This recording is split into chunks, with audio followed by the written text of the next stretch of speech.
오늘은 레위기 24장을 이제 함께 살펴보기를 원하는데요. 성경에서 레위기는 가장 중요한 책이에요. 가장 핵심이 되고 중요한 책이라고 할 수가 있습니다. 왜냐하면 이 레위기를 보시게 되면 하나님께서 우리 이제 믿는 사람들에게 직접적으로 요구하는 내용들이 이제 담겨 있기 때문에 그러합니다. 첫 번째로 속죄를 요구하고 있고요. 속죄. 하나님께서는 이 죄 없는 짐승들을 이렇게 죽이실 정도로 죄를 이제 미워하시는 분이심을 우리에게 보여주고 있습니다. 두 번째는 예배를 요구하고 있습니다. 예배를 요구하고 계신데요. 하나님께서는 예배하는 자를 이렇게 찾고 계시고 있죠. 세 번째는 우리 신자의 거룩한 삶을 요구하고 있습니다. 하나님은 죄를 극도로 미워하시기 때문에 이렇게 다시 죄로 돌아가는 것을 원치 않으시는 것이죠. 네 번째는 하나님께서 화평을 요구하고 있습니다. 화평. 이 화평은요, 하나님과의 화평과 사람들과의 화평을 요구하고 있는 거예요. 다섯 번째는 안식을 하나님께서 요구하고 있습니다. 레위기는 우리들에게 진정한 안식을 가르치는 책이다, 이렇게 말씀을 드릴 수 있습니다. 그래서 레위기를 보시게 되면 예수 그리스도의 이 사역, 예수 그리스도가 어떠한 분이시고 예수 그리스도께서 어떤 일을 하실 것인가 하는 부분이 아주 자세하게 여기에 기록되어 있음을 우리는 알 수가 있는 것입니다. 우리가 지난주까지 우리 살펴본 내용이 무엇이냐면 7개의 명절을 살펴보았죠. 7개의 명절에 대해서 레위기 23장에 대해서 아주 좀 자세하게 우리가 살펴보는 그런 시간을 가졌습니다. 오늘은 레위기 24장의 내용을 함께 살펴보기를 원하는데요. 그런데 이제 25장의 내용을 보시게 되면 어떤 내용이 또 들어있냐면 안식년과 희년에 관련된 내용이 또 기록이 되어 있는 거예요. 어떻게 보면 23장은 그 이스라엘의 7개 명절이 기록되어 있고요. 25장은 안식년과 희년에 대한 아주 굉장히 굵직한 테마가 거기에 이제 기록이 되어 있는데요. 지금 오늘 24장의 내용을 보시게 되면 이제 그 중간에 끼어 있는 내용이 되겠어요. 중간에 끼어 있는 내용이지만 이 내용도 이 그 7개의 명절과 안식년 희년의 버금가는 아주 중요한 내용이라고 하는 사실을 우리는 생각을 해 볼 수가 있습니다. 이 24장의 그 내용을 보시게 되면 먼저 이제 그 등잔 때 이야기가 나오고 있고요. 그리고 두 번째로 이제 보여주는 빵, 그 개역 성경에는 이제 진설병으로 되어 있는 거죠. 이 성소 안에 들어가게 되면 이 등잔 때와 특별히 이제 등잔 때 이 보여주는 빵에 대해서 지금 이제 이 언급이 이루어지고 있고요. 그 다음에 이제 하나님의 이름에 대해서 하나님의 이름에 대한 언급을 지금 해주고 있습니다.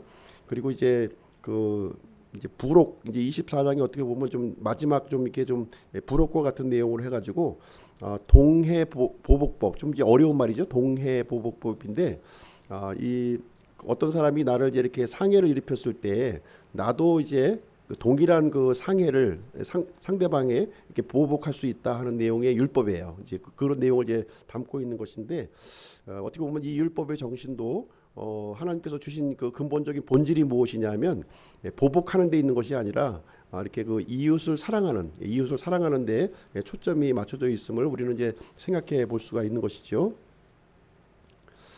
이스라엘 백성들은 이제 이렇게 보시게 되면 하나님 앞에서 이렇게 공식적인 예배를 드렸어요. 공식적인 예배. 그렇죠? 우리가 이제 레위기 그 23장까지 이제 쭉 살펴본 내용이 이런 공식적인 이런 하나님 앞에 예배 드리는 내용을 우리가 살펴보았는데 대표적으로 이 5개의 희생헌물, 우리 이제 다 배워서 알고 있는 내용이죠. 5개의 희생헌물이 이제 뭐가 있냐면 이제 처음에 번제 헌물, 그렇죠? 번제 헌물이 있고 그 다음에 뭐가 있어요? 음식 헌물. 세 번째 화평. 이게 다 이제 이런 것들이 이제 막 그 입에서 막 이제 익어야 되는데, 그죠? 네, 익어야 되는 거예요. 그리고 네 번째로는 그 죄헌물, 다섯 번째 범법 헌물. 이렇게 5개가 이제 이 5대 헌물, 이제 희생 헌물이 되는 거예요. 그리고 그다음에 이제 우리가 지난번에까지 이제 살펴보았던 7개의 명절, 7개의 명절도 이게 입에서 이렇게 막 이제 나와야 되는 거예요. 그렇죠? 처음에 유월절, 그 다음에 무교절, 세 번째 초실절, 그 다음에 오순절. 그래서 요 4개가 어떤 명절이라고 했어요? 봄의 명절이다, 이렇게 말씀을 드렸고, 이어서 이제 가을의 명절이 이어지는 거죠. 예, 그다음 가을의 명절은 그다음에 나팔절, 그리고 속죄일, 그리고 초막절, 장막절이 이렇게 이어지는 7개의 명절을 살펴보았는데, 이런 것들은 이제 특정한 상황에서 이렇게 특정한 날짜에 이렇게 그 하나님 앞에 드리는 공식적인 예배예요. 그렇죠? 공식적인 예배를 지금 언급을 해주고 있습니다. 그 다음에 이제 그 오늘 24장의 내용은 어떤 그 내용이냐면, 이 제사장들이 드리는 이런 사적인 예배, 개인적인 예배를 다루고 있는 거예요. 이제 공적인 예배가 있고 개인적인 예배가 있잖아요. 그 성소 밖에서 이루어지는 그 예배가 있고요, 성소 안에서 이루어지는 예배가 있다는 거예요. 성소 안에서 이루어지는 것은 누구도 볼 수가 없지요. 그렇죠? 오직 누구만 보실 수 있습니까? 하나님과 나와의 관계 속에서 이루어지는 그 내용을 오늘 살펴보는 것입니다. 그래서 우리가 모든 사람이 공동체가 모여서 함께 예배를 드리는 것이 있고, 하나님과 나 사이에 개인적인 이런 예배를 드리는 것이 있는데, 오늘 이제 그 성소 안에서 이루어지는 그 예배를 함께 살펴보는 그런 시간을 갖도록 하게 될 것입니다. 그래서 이제 그 제사장들은요, 이게 성소 안에 이렇게 들어가는 거예요. 성소 안에 들어가서 이제 이 지금 조금 전에 말씀드렸던 그 등잔 때 보여주는 빵을 이렇게 그 관리하는 그런 일을 이제 진행을 하게 되는 것이죠. 바로 그런 것을 통해서 이제 하나님과의 나와의 개인적인 그런 그 예배를 이제 드리는 그런 내용이 이제 되겠습니다. 성막의 구조를 좀 잠깐 먼저 말씀드리면, 이 성막은 이제 울타리로 이렇게 둘러싸여져 있죠. 그래서 이제 성막 안으로 들어가기 위해서는 오직 하나의 문을 통해서만 들어가요. 예. 동쪽으로 이제 나 있는 하나의 문을 통해서 성막 안으로 들어가게 되면 이제 성막의 뜰에 이제 들어가게 되는 거죠. 성막 뜰에 들어가서 제일 먼저 발견되는 것이 번제단이에요. 그 다음에는 이제 물두멍이 있고, 그 다음에 이제 성소 안으로 이제 들어가게 되는데, 성소는 이제 지성소와 성소로 나누어진다 이렇게 말씀을 드렸어요. 그래서 지성소는 이제 대제사장이 1년에 한 번 들어가는 거예요. 1년에 한 번. 그러나 앞에 있는 이 성소, 좀 약간 넓은 이 방에는 제사장이 매일같이 들어가는 거예요. 여기는 제사장이 아론과 그 아들들이 매일같이 들어가서 이제 그 하는 것이고요. 지성소는 1년에 한 번만 딱 들어가는 거예요. 그래서 오늘은 이제 성소 안에서 이루어지는 그 일들을 같이 한번 살펴보도록 하겠습니다. 그래서 이제 성소 안에 딱 이렇게 우리가 들어가게 되면 왼쪽에 있는 것이 등잔대예요. 등잔대. 왼쪽에 있는 것이 남쪽 방향이고요. 이 동쪽으로 해서 이렇게 들어가니까 왼쪽은 이제 그 남쪽이 되는 거죠. 남쪽에 뭐가 있다? 등잔대가 있다. 그리고 오른쪽에는 보여주는 빵이 있다. 그러니까 보여주는 빵이 있는 위치는 어느 방향이다? 북쪽 방향이다. 이렇게 보시면 되겠어요. 그럼 지성소가 있는 방향은 어느 방향이에요? 서쪽 방향이에요. 서쪽. 그래서 이제 동쪽에서 이제 그 하나님이 계신 곳은 서쪽이고, 사람들이 있는 곳은 동쪽이에요. 그래서 사람들이 있는 곳은 죄가 많은 곳이고, 또 서쪽 방향은 하나님이 계신 곳으로서 이제 죄가 없는 거룩한 장소가 되게 되는 것입니다. 자, 그럼 이제 등잔대 이야기를 먼저 살펴볼 텐데요. 그 내용은 1절부터 4절까지 이제 기록이 되어 있어요. 1절부터 4절을 한번 보시도록 하겠습니다. 1절 4절 읽어드릴게요. 주께서 모세에게 말씀하여 이르시되 이스라엘 자손에게 명령하여 그들이 등불을 위해 올리브를 찌어 만든 순수한 기름을 네 개로 가져오게 하고, 이로써 계속해서 등잔들이 타게 할 것이며, 아론은 회중의 성막 안 곧 증언의 휘장 밖에서 저녁부터 아침까지 주 앞에서 계속해서 그것을 정비할지니 그것은 너희 대대로 영원한 법규가 될지니라. 그는 주 앞에서 순수한 등잔대 위의 등잔들을 계속해서 정비할지니라. 이렇게 1절부터 4절 기록이 되어 있습니다. 보통 이제 개역성경에는 이제 금초대로 이제 번역이 되고 있는데요. 금초대라고 하면 안 됩니다. 이것은 이제 등잔대라고 해야 돼요. 등잔대. 자, 이 등잔대에는 이제 기름을 이제 넣게 되는데, 2절 말씀에 보시게 되면 어떤 기름을 넣느냐? 이 등잔대에는 올리브를 찌어 만든 순수한 기름을 여기에 집어넣는다. 이렇게 기록이 되어 있어요. 올리브를 찌어 만든 순수한 기름, 순수한 기름을 여기서 넣게 하는 것이고요. 이 제사장의 역할이 뭐냐면 이 기름이 떨어지지 않도록 하는 거예요. 이 올리브 기름을 떨어지지 않게 하는 것이 제사장의 주요한 사명, 임무라고 하는 사실을 여기서 얘기해주고 있는 것입니다. 그래서 이 등잔불이 계속해서 활활 타오르도록, 불이 꺼지지 않고 계속 타도록 이렇게 해야 하는 것이 제사장의 임무라는 거예요. 굉장히 중요한 임무를 얘기해주고 있는 것이죠. 3절 말씀에 보시게 되면 이 불을 언제 밝히느냐 하는 것을 이제 여기서 얘기를 해주고 있는데 저녁부터 아침까지라는 거예요. 저녁부터 아침까지. 이 저녁부터 아침까지를 어떤 사람은 밤에만 이렇게 밝히는 것으로 생각을 하고 있는 거예요. 밤이 아니에요. 지금 밤에 이 성막에는 이 창문이 없기 때문에 두꺼운 그 휘장으로 다 덮여 있어가지고 빛이 들어오는 공간이 없어요. 완전히 다 막혀 있기 때문에 만약에 빛이 없으면 아무것도 분간할 수가 없는 거예요. 그래서 여기서 아침부터 저녁까지라고 하는 것은 이 밤중에 이 등불을 밝힌다 이렇게 생각을 하면 안 되는 것이고 하루 종일 밝힌다는 거예요. 하루 종일. 이 근거를 어디에서 살펴볼 수 있냐면 창세기 1장을 보시게 되면 창세기 1장에 보시면 이런 표현이 있어요. 그 저녁과 아침이 되니 첫째 날이더라. 그 저녁과 아침이 되니 둘째 날이더라. 그 저녁과 아침이 되니 여섯째 날이더라 하면서 저녁과 아침을 이제 하루를 표현하고 있는 단어로 표현하고 있는 거예요. 하루. 무슨 얘기냐면은 이 저녁이라는 말이 이제 빛이 없는 밤의 기간의 12시간을 얘기하고 있는 거예요. 그 아침이라고 하는 말은 빛이 있는 이 12시간의 기간. 그래서 온종일 밝히는 거예요. 365일 계속 밝히는 거예요. 성소가 세워지는 그때부터 계속 그 제사장은 요 불을 꺼트리면 안 된다는 거예요. 요 불을. 번제단의 불도 꺼트리면 안 되지만 이 등잔불의 이 불도 꺼트려서는 이제 안 되는 것입니다. 그래서 3절 말씀에 보시게 되면 어떤 표현이 있냐면 계속해서 그것을 정비할지니 이렇게 돼 있어요. 계속해서 정비하라. 그리고 4절 말씀에도 순수한 등잔대 위에 등잔들을 계속해서 정비할지니라. 그러니까 이 제사장의 주요 임무는 뭐냐? 매일같이 이 등잔이 이제 불이 꺼지지 않도록 기름을 보충하고 이 불이 잘 타오를 수 있도록 이 등잔대를 관리하는 일이라는 거예요. 관리하는 일을 여기서 맡고 있다 하는 것을 볼 수가 있습니다. 그리고 이 기름을 통해서 이 불을 이제 밝히기 때문에 끓음이 계속 발생하는 거예요. 끓음이 계속 발생하게 되니까 수시로 이제 끓음을 제거하는 일을 해줘야만 하는 것입니다. 군대에 가면 이제 커다랗게 이렇게 그 이제 쓴 글씨를 우리가 좀 목격을 할 수가 있는데 어떤 내용이 이제 기록이 되어 있냐면 닦고 조이고 기름치자 요게 있는 거예요. 요게 닦고 조이고 기름치. 그러니까 제사장의 평상시에 주요 임무가 뭐예요? 닦고 조이고 기름치는 거. 이 등잔대를 가지고 계속 이렇게 닦고 조이고 뭐 이제 뭐 조이는 거는 없을지 모르겠지만 계속 닦고 이제 기름을 이제 공급하고 불이 이제 잘 타오를 수 있도록 하는 것이 이게 일상적인 그 예배였다는 거예요. 하나님께 드리는 일상적인 예배였다 이렇게 보여주고 있습니다. 두 번째로 이제 그 하는 내용이 무엇이냐면 보여주는 빵 이야기입니다. 보여주는 빵 이야기가 5절부터 9절까지 여기 기록이 되어 있어요. 그래서 그 이 등잔대 맞은편에 이제 그 보여주는 빵이 있는데요. 5절 9절 읽어드리겠습니다. 너는 고운 밀가루를 취하여 그것으로 납작한 빵 12개를 굽되 빵 하나에 10분의 2 에바를 쓰고 주 앞에 순수한 상 위에 한 줄에 6개씩 두 줄로 그것들을 진열하라.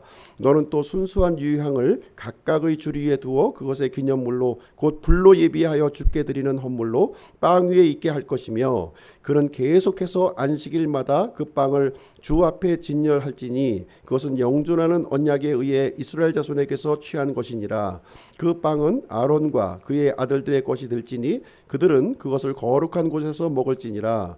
그것은 영속하는 법규에 의해 불로 예비하는 주의 헌물 중에서 그에게 지극히 거룩한 것이니라. 그래서 여기 이제 보여주는 빵 이야기가 여기에 기록이 되어 있습니다. 여기 보시게 되면 이 빵을 어떻게 만드느냐? 밀가루를 만드는 거예요. 밀가루. 누룩이 들어있지 않은 밀가루를 만듭니다. 그래서 12개의 빵을 이렇게 구워서 만들게 되는데 이 그 크기가 여기 기록이 되어 있어요. 크기가 10분의 2 에바예요. 10분의 2 에바. 1 에바는 얼마큼의 양이냐? 21리터예요. 그럼 10분의 2 에바는 4.4리터가 되는 거예요. 빵 하나에 4.4리터의 밀가루를 가지고서 만드는 거예요. 그럼 그 크기가 어떻겠습니까? 상당히 크죠. 그죠? 4리터가 되는 그 밀가루로 반죽을 해가지고 빵을 굽는다면 굉장히 큰 그 이 피자 대형 피자 그 두께의 그런 그 이 빵이 나올 것으로 생각이 됩니다. 그것을 몇 개를 만들어요? 12개를 이렇게 만들어서 진열을 한다 이렇게 기록이 되어 있습니다. 이것을 이제 등잔대는 매일같이 관리하는 거고요. 이 그 빵은 일주일에 한 번. 매 안식일마다 새로운 빵으로 교체를 하는 거예요. 새로운 빵을 교체하는 일이 임무가 누구에게 맡겨졌다? 대제사장에게 맡겨진 거예요. 대제사장과 제사장들에게 이렇게 맡겨졌다 이렇게 얘기를 해주고 있고요.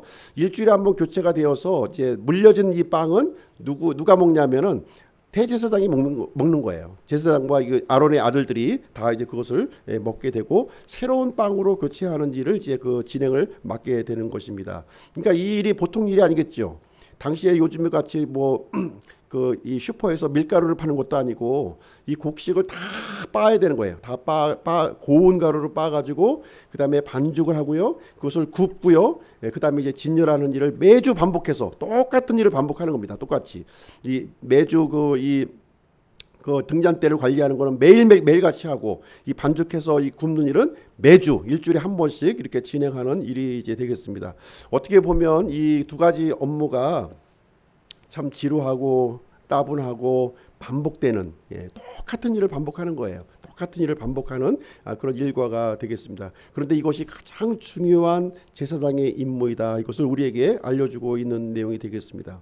오늘날 이제 그리스도인들, 우리 구원받은 그리스도인들은 제사장들이에요. 제사장. 베드로전서 2장 9절에 보시게 되면 우리를 왕가의 제사장으로 우리를 불러주셨다는 거예요. 왕가의 제사장으로 불러주셨다고 하는 것은 특권이 있고요. 또 의무가 있는 거예요. 의무. 특권은 뭐냐? 특권은 뭐냐면 이 왕들의 왕이시요 주들의 주이신 하나님을 직접 만나는 특권을 갖고 있다는 거예요.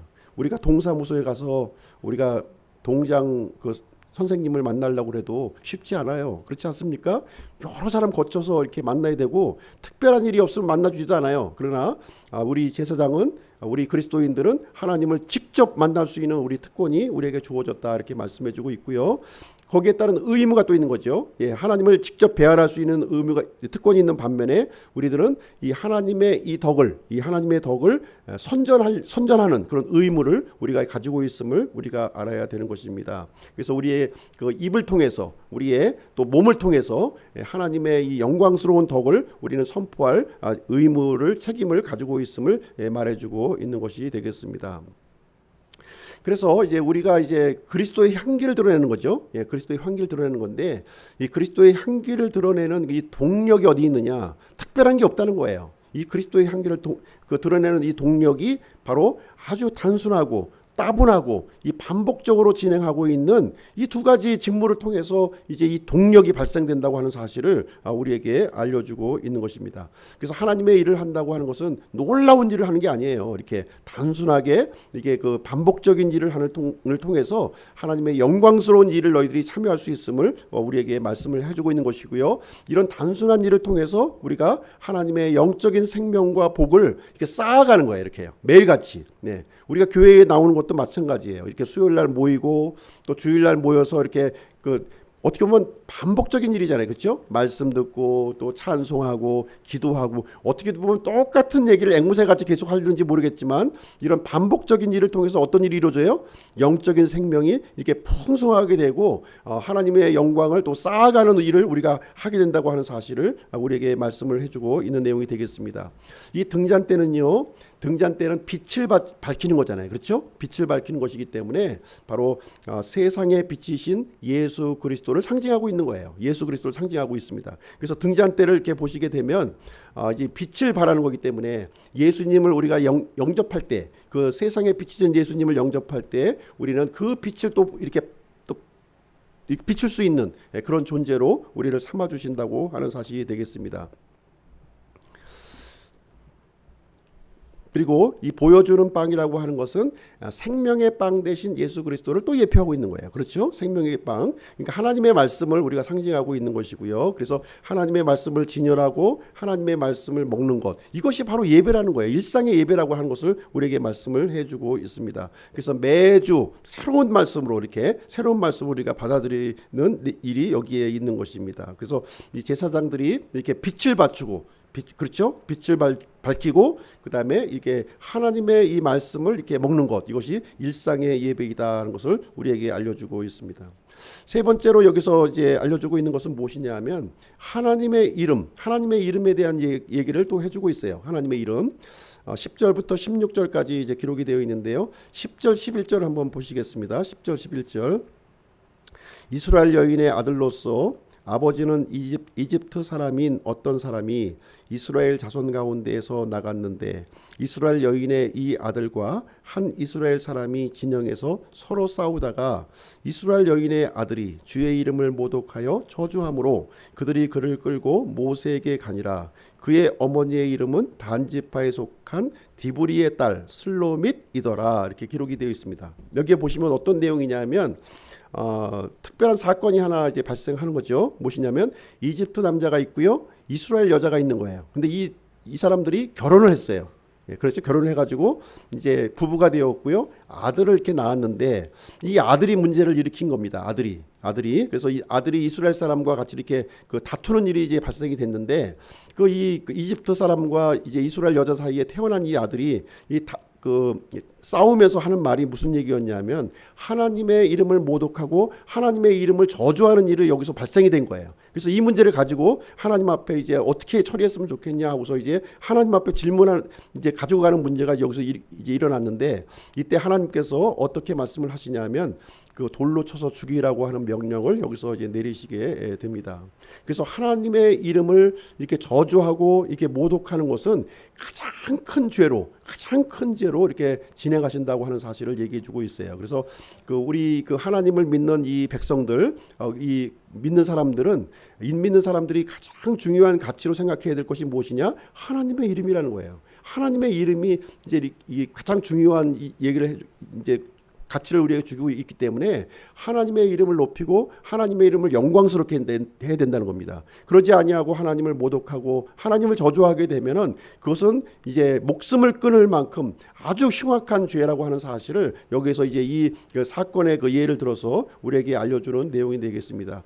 그래서 우리가 예배를 드리는 것과 우리의 삶이 이렇게 나눠지기가 굉장히 쉬워요. 근데 우리가 하나님 앞에 예배를 드리면서 이것이 삶으로서 이어져야 된다는 거예요. 어떤 삶으로 이루어져야 되냐면 이렇게 하나님의 이름을 이렇게 높이는 것으로서 나타나야 된다는 거예요. 우리의 말을 통해서, 우리의 행실을 통해서 하나님의 이름이 높여지는 그런 모습을 우리가 보여줘야 될 줄로 생각을 합니다. 이제 네 번째 내용을 보시게 되면 이제 아까 말씀드린 동해보복법, 어려운 이제 이 법규 내용이 여기 기록되어 있는데요. 동해보복법, 그러니까 내가 어떤 그 상해를 당하게 되면 같은 방식으로 보복해도 좋다고 하는 그런 율법의 내용을 여기서 이제 하나님이 이스라엘 백성들에게 주시게 됩니다. 17절부터 23절까지 한번 어려운 내용은 아니니까 한번 읽어드리도록 하겠습니다. 사람을 죽이는 자는 반드시 죽일 것이요 짐승을 죽이는 자는 배상하되 짐승으로 짐승을 갚을 것이니라. 만일 어떤 사람이 자기 이웃에게 상처를 입히면 그가 행한 대로 그에게 행할 것이니 부러뜨린 것은 부러뜨리는 것으로 눈은 눈으로 이는 이로 갚을 것이니라. 그가 남에게 상해를 입힌 대로 그에게 다시 그와 같이 행할 것이며 짐승을 죽이는 자는 그것을 물어낼 것이요 사람을 죽이는 자는 죽일 것이니라. 너희는 타국인에게든지 너희 나라 사람에게든지 한 종류의 법을 취할지니라.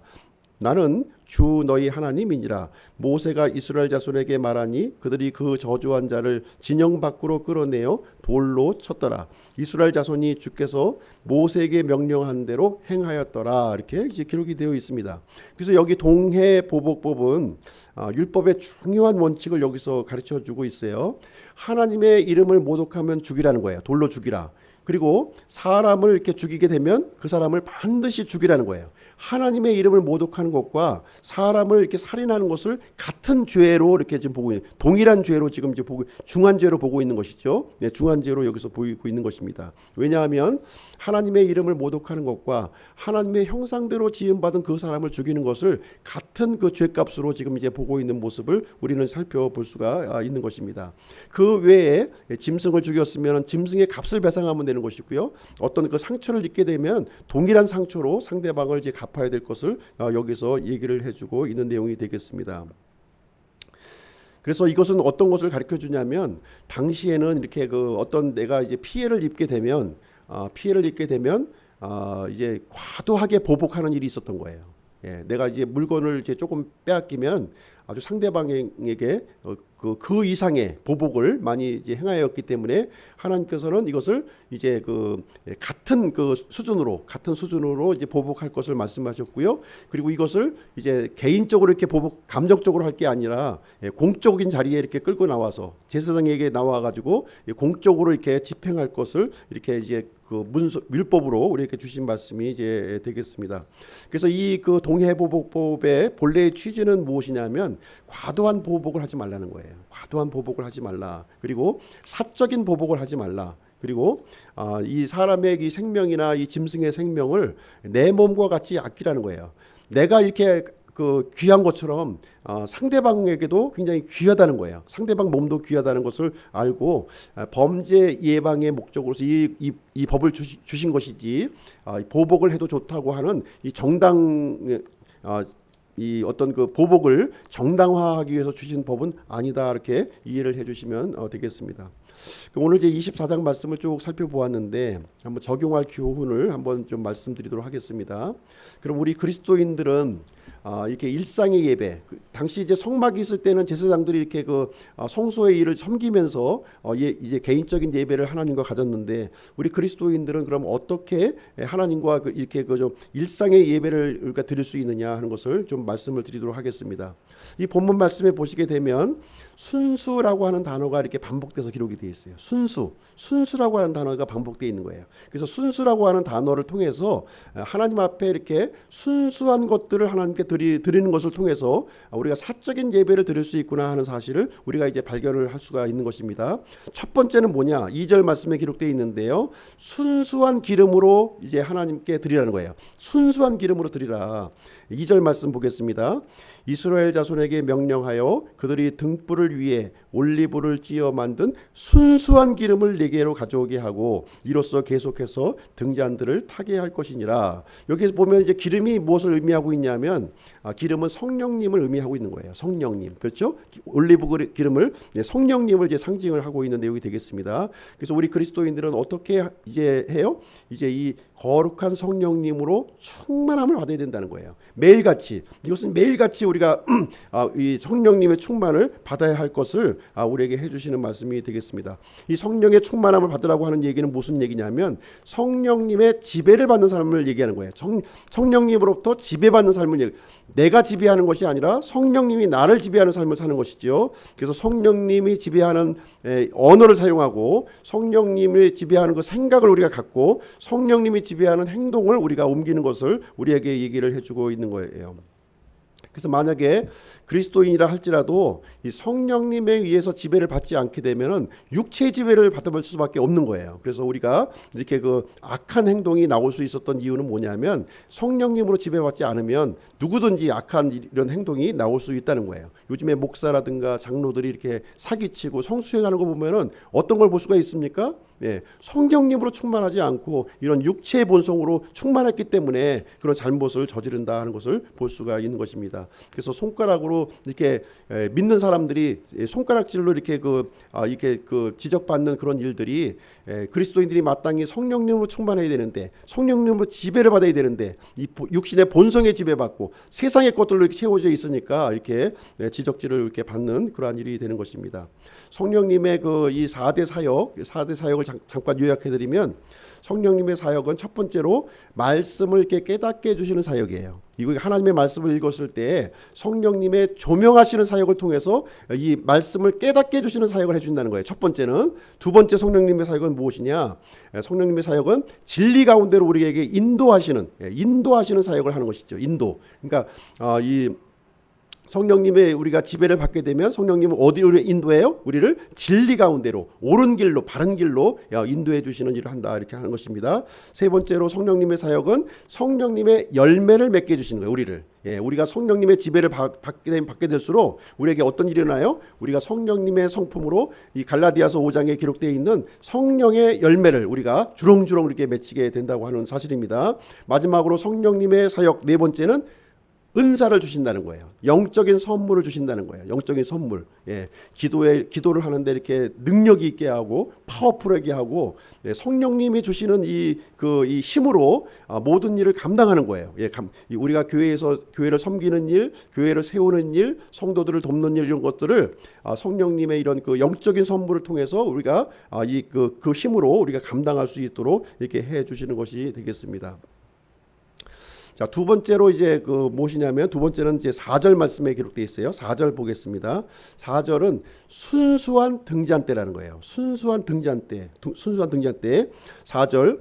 그는 주 앞에서 순수한 등잔대 위의 등잔들을 계속해서 정비할지니라. 그래서 우리는 이 하나님 앞에 무엇을 드려야 돼요? 순수한 등잔대를 이제 드려야 된다는 거예요. 순수한 등잔대. 이 등잔대를 보시게 되면 이제 무엇으로 만들어졌냐면 금 1달란트로 만드는 거예요. 금 1달란트. 1달란트는 어떤 양이냐면 34kg예요. 34kg의 금을 가지고 두들겨서 이 금 등잔대를 이렇게 만들었습니다. 가운데 줄기가 있고요. 양쪽으로 3개씩 이렇게 가지가 이렇게 나와 있는 형태로 이렇게 지어졌는데, 거기에 이제 올리브 기름을 집어넣어서 이렇게 빛을 비추도록 하게 된 거예요. 그래서 가운데 줄기는 예수 그리스도를 상징하고 있는 것이고요. 예수 그리스도 옆에 붙어 있는 이 가지들은 우리 믿는 사람들, 우리 성도들을 우리가 상징하고 있는 거예요. 그래서 예수 그리스도, 이 줄기가 되어 있는 예수 그리스도와 연합되어 있음으로 말미암아 우리들도 같이 빛을 발할 수 있는, 빛을 이렇게 비추는 그런 존재가 되었다 하는 것을 우리에게 보여주는 그런 내용이 이제 되겠습니다. 그래서 우리 이 믿는 사람의 삶은 어떤 삶이 되어야 되냐면, 이게 빛을 비추는 삶이 되어야 된다는 거예요. 빛을 비추는 삶. 그렇죠? 예, 복음을 전하고 생명을 전하고 하나님의 말씀을 전하는 그런 삶을 살아야 될 것을 우리에게 말씀해 주시는 내용이 되겠습니다. 그게 바로 일상의 예배라는 거예요. 그게. 예. 그래서 우리는 날마다 성령 충만해야 되는 것이고요. 날마다 이렇게 빛을 비추는, 세상에 우리의 빛을 비추는 이런 삶을 살아야 된다 하는 것을 얘기해 주고 있습니다. 세 번째는 무엇이냐면, 6절에 나와 있는데요. 세 번째는 순수한 상이에요. 순수한 상. 순수한 상이다. 6절. 주 앞에 순수한 상 위에 한 줄에 6개씩 2줄로 그것을 진열하라. 이 상이라고 하는 것은 영어로 이제 테이블이에요. 식탁을 얘기해주고 있는 것입니다. 이 식탁이라고 하는 것은 바로 빵을 먹는 것을 얘기해주고 있는 거예요. 빵을 먹는 것입니다. 그래서 다시 말하자면 순수한 하나님의 말씀을 먹는 거예요. 이 순수한 상이라고 하는 의미는 뭐냐면, 순수한 하나님의 말씀을 먹는 것이 바로 사적인 예배이다 하는 것을 우리에게 말씀을 해주고 있습니다. 시편 12편 6절에 보시면, 주의 말씀들은 순수한 말씀들이니 흙도가니에서 정제하여 7번 순수하게 만든 은 같도다, 이렇게 기록이 되어 있습니다. 그래서 우리 그리스도인들은요, 하나님의 입에서 나오는 모든 말씀으로 살아야 되는 거예요. 육체의 양식만 가지고 우리가 살 수가 없어요. 예, 하나님의 말씀을 먹어야지 우리가 살아갈 수가 있고 영적인 생명을 이렇게 풍성하게 할 수 있음을 얘기를 해주고 있는 것입니다. 그래서 이 하나님의 이 마련해 주신 이 식탁 위에서 하나님의 말씀을 우리가 공급받는 그런 삶을 살아야 될 것을 얘기를 해주고 있습니다. 네 번째는 순수한 유향이에요. 순수한 유향. 7절 말씀에 기록되어 있죠. 7절. 너는 또 순수한 유향을 각각의 줄 위에 두어 그것이 기념물로 곧 불로 예비하여 주께 드리는 헌물로 빵 위에 있게 할 것이며. 그래서 이 보여주는 빵 위에 그 각 줄 위에다가 순수한 유향을 올려서 그것을 불로 태우라고 지금 얘기를 해주고 있는 거예요. 이 유향은 무엇을 얘기를 해주고 있냐면, 기도하는 것을 얘기해 주는 거예요. 기도하는 삶을 얘기해 주고 있는 것이다. 말씀, 하나님의 말씀과 더불어서 뭐가 있어야 돼요? 예, 기도가 병행돼야 된다는, 기도가 병행돼야 된다. 말씀과 기도는 이렇게 병행돼야 된다는 것을 우리에게 알려주고 있는 것입니다.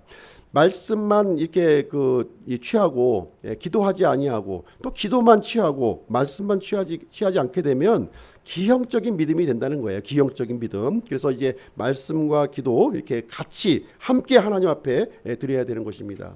그래서 우리는 이제 하루에 2가지 기도를 드릴 수가 있어야 돼요. 2가지 기도는 무슨 기도냐면은 아침에 하는 기도와 저녁에 하는 기도가 있다는 거예요. 아침에 하는 기도가 있고 저녁에 하는 기도가 있어요. 아침에 하는 기도는 무슨 기도냐? 왕의 기도라는 거예요. 왕의 기도. 아침에는 왕의 기도하는 거예요. 저녁에는 어떤 기도를 합니까? 저녁에는 종의 기도를 하는 거예요. 종의 기도. 아침에는 왕의 기도를 한다. 저녁에는 종의 기도를 한다. 그러면 아침에 하는 기도는 어떤 기도가 돼야 되겠어요? 예, 이런 기도를 하는 거예요. 하나님의 뜻이 오늘 하루 이루어지게 하는 그런 기도를 하는 거예요. 그렇죠? 예, 하나님의 뜻이 이루어지게 하여 주시옵소서. 그래서 오늘 하나님의 말씀대로 내가 살게 하여 주시옵소서. 오늘 나의 삶을 통해서 하나님을 드러내게 하여 주시옵소서. 성령님과 말씀의 인도를 받게 하여 주시옵소서.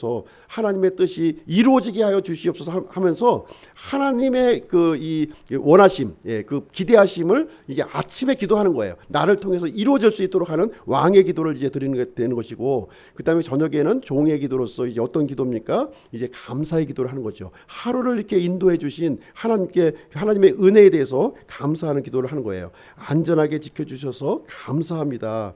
오늘 내가 이렇게 잘못했던 것, 이렇게 또 죄를 지었던 것, 이런 것들을 용서하여 주시옵소서. 그리고 우리가 잠잘 때 이렇게 편안하게 편안한 잠을 잘 수 있도록 해 주옵소서 하면서 이렇게 종의 기도를 겸손한 마음으로 기도를 드리는 내용이 되겠습니다. 그래서 말씀과 이 기도는 함께 이렇게 병행해야 된다 하는 거예요. 그래서 그리스도인의 삶이라고 하는 것은 무엇이냐면 이렇게 그 순수한 것들을 이렇게 매일매일 쌓아가는 거예요. 이렇게 매일매일 마치 제사장이 이게 기름 등잔 때를 이렇게 관리하고 정돈하는 것처럼 또 이 보여주는 빵을 매주 새 것으로 갈아 놓는 것처럼 일상적인 이런 것들을 매일 같이 우리가 이제 쌓아가는 것을 이제 우리에게 말씀을 해주고 있습니다. 그래서 날마다 성령 충만하고 그리고 그리스도의 빛을 이렇게 사람들에게 비추어 주고요. 또 하나님의 말씀을 또 섭취하고 또 매일 같이 이렇게 하나님 앞에 기도로 나아가는 것을 통해서 우리가 이제 이런 이 사적인 예배를 하나님 앞에 드릴 수 있다 이렇게 말씀을 해주고 있습니다. 다섯 번째는 무엇이냐면 순수한 삶을 살아가는 거예요. 순수한 삶. 중요한 내용이죠. 우리가 이제 지식적으로 말고 이제 종교적인 것에만 머물러 있는 것이 아니라 실제의 삶 속에 이런 순수함이 드러날 수 있도록 이렇게 해야 된다는 거예요. 드러낼 수 있어야 된다는 것을 얘기를 해주고 있습니다. 그래서 예배와 삶이 분리되어서 사는 사람들이 너무나도 많이 있는 거예요. 교회 와서는 열심히 잘 믿고 이렇게 참 좋은 사람 같은데 세상에 나가면은 전혀 다른 이 모습을 이제 갖고 있는 사람들이 대단히 이제 많이 있습니다. 그래서 우리가 이제 이 공적인 예배와 이 사적인 예배가 이렇게 병행되어야 되겠지만 그것이 나의 삶 속에 이렇게 이 배어 나오는 그 순수함이 배어 나오는 그러한 것을 통해서 우리가 이제 하나님께 또 예배를 드릴 수가 있게 되는 것입니다. 그래서 우리가 이 예배를 통해서 하나님의 마음을 품고요, 그 품어진 하나님의 마음을 또 이렇게 우리 삶 가운데에서 녹아내는 그러한 일을 우리가 해야 될 줄로 생각을 합니다. 우리 마지막으로 우리 신약 성경 한 구절만 읽고 마치도록 하겠습니다. 빌립보서 2장으로 한번 가서 보실게요. 빌립보서 2장. 빌립보서 2장 12절 말씀 보겠습니다. 빌립보서 2장 12절. 빌립보서 2장 12절.